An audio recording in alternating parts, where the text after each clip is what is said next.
Hey guys, hope everybody's doing well tonight.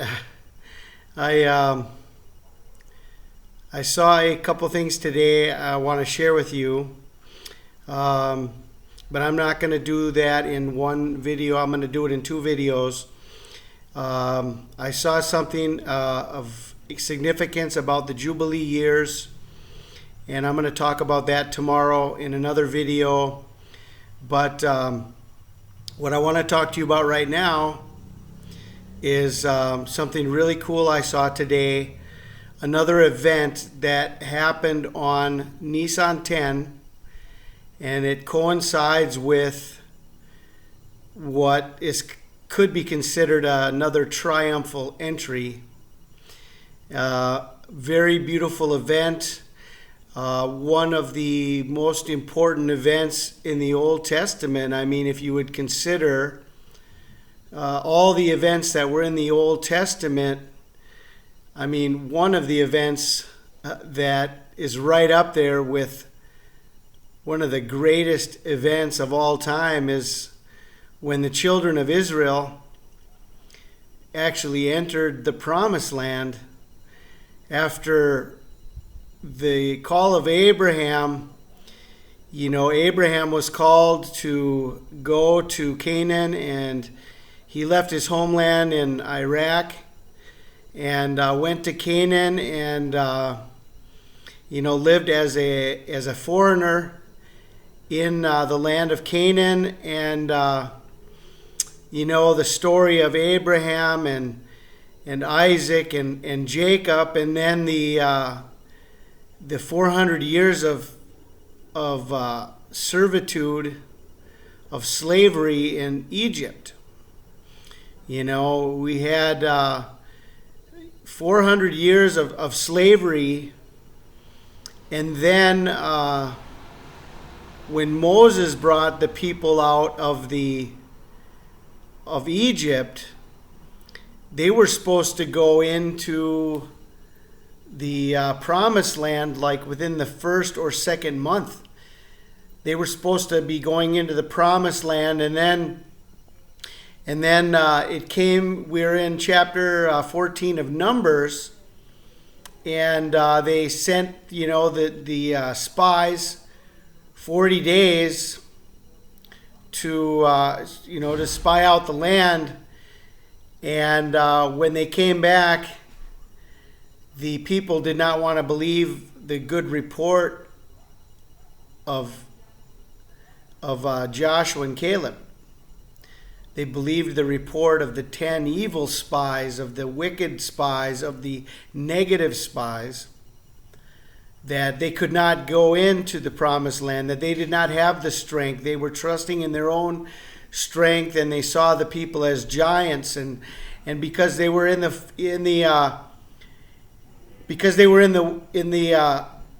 land of of milk and honey for 40 days, searching out the land, and then God cursed them, and he sent them into the desert for 40 years. He said one year for every day. 1 year for every day that you were in spying out the land, you're going to be cast into the desert, and you will know my rejection. That was the 9/11 event, when it was supposed to be the glorious event, of the 9th of Av. It was the 9th of Av. That was supposed to be the glorious event of them going into the Promised Land, but instead they were cast into the desert for 40 years. Well, anyway, after then, Moses passed away, and the people are under the command of Joshua now. Joshua's been raised up, and we're in the book of Joshua, and we see that the time has come for the people of Israel to enter in to the promised land and to take control of their destiny, to take control of the promise that had been upon the people of Israel, that they had rejected, that they had not taken advantage of, that they were not able to accomplish, they were not able to receive because of unbelief and because of all the things that had happened in the people of Israel. And so we're looking now at chapter 4. Let's go to chapter 4 of the book of Joshua. And we start at the beginning. I'm not going to read the whole chapter, but if we read from the beginning, we see that it came to pass when all the people had completely crossed over the Jordan, that the Lord spoke to Joshua, saying, "Take for yourselves 12 men from the people, one from every tribe, and command them, saying, Take for yourselves 12 stones from here, out of the midst of the Jordan, from the place where the priest's feet stood firm. You shall carry them over with you and leave them in the lodging place where you lodge tonight." Okay, and then we go down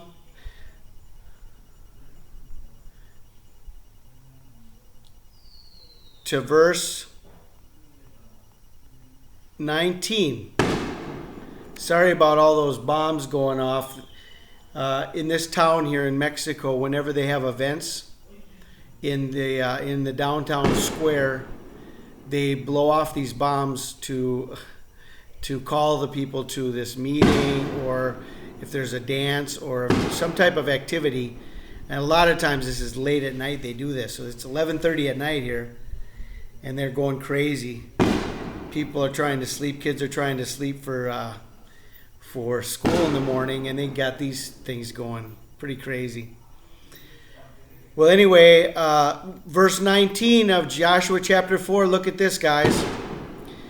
"Now the people came up from the Jordan on the 10th day of the first month, and they camped in Gilgal on the east border of Jericho.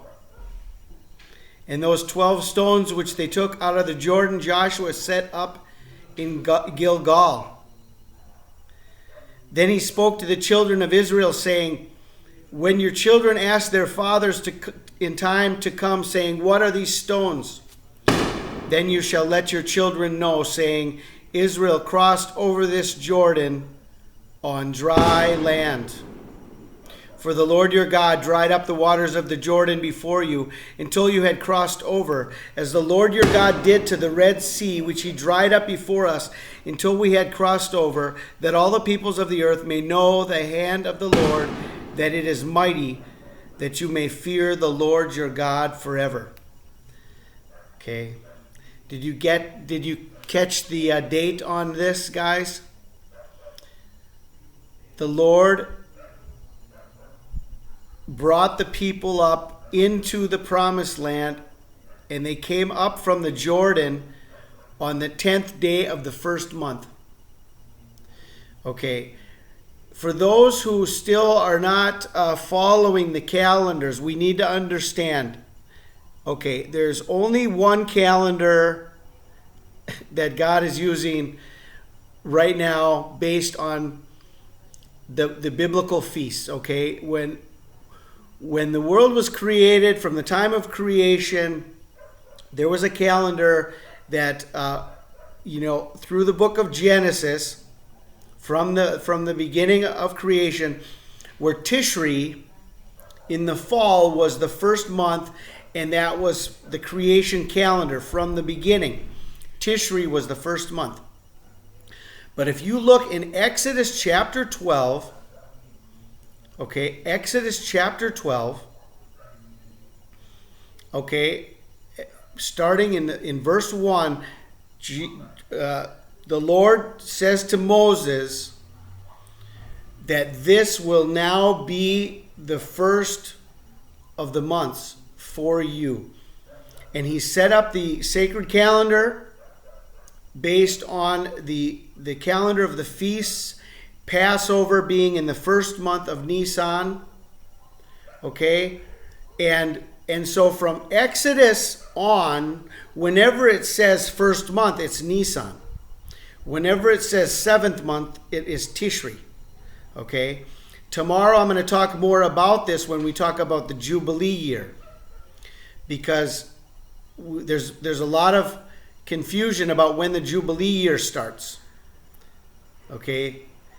And so we have to get into that, and we'll look at all the scriptures that talk about the Jubilee year and how we can know when the Jubilee year starts, okay? Because we have to find out from the text, when is the new year? When does the Jubilee start? We'll talk about that tomorrow.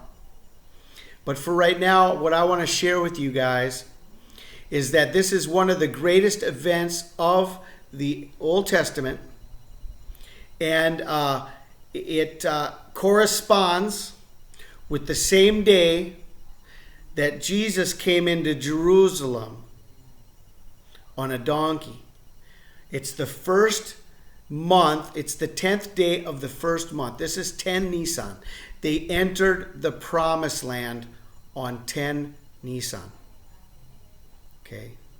For those who want a significant event from the Old Testament that would link us to not only the beginning months and the Passover, the original Passover, and setting aside the Passover lamb. This was also the date of the triumphal entry was also the day they entered into the promised land and received their promise, received the destiny, received the promise that had been given to Abraham.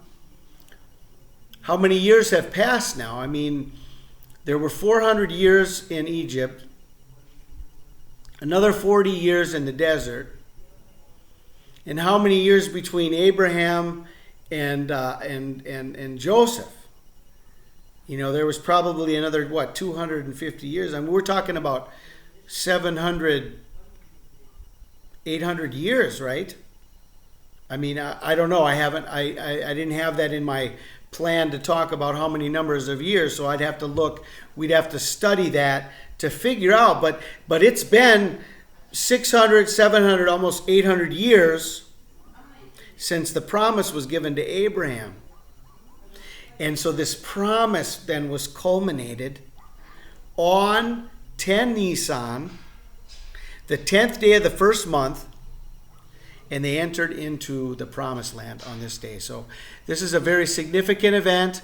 I want to share this with you. This is something to consider, something to pray about. It's another weight of evidence to show that there is a great significance to this possibility. I mean, this might be the time when, the entering into the promised land, the triumphal entry. Is this the time where God will bring his people into his presence? Is this the time where we will be ushered in, okay, to the presence of God, where we receive our blessed hope, where we will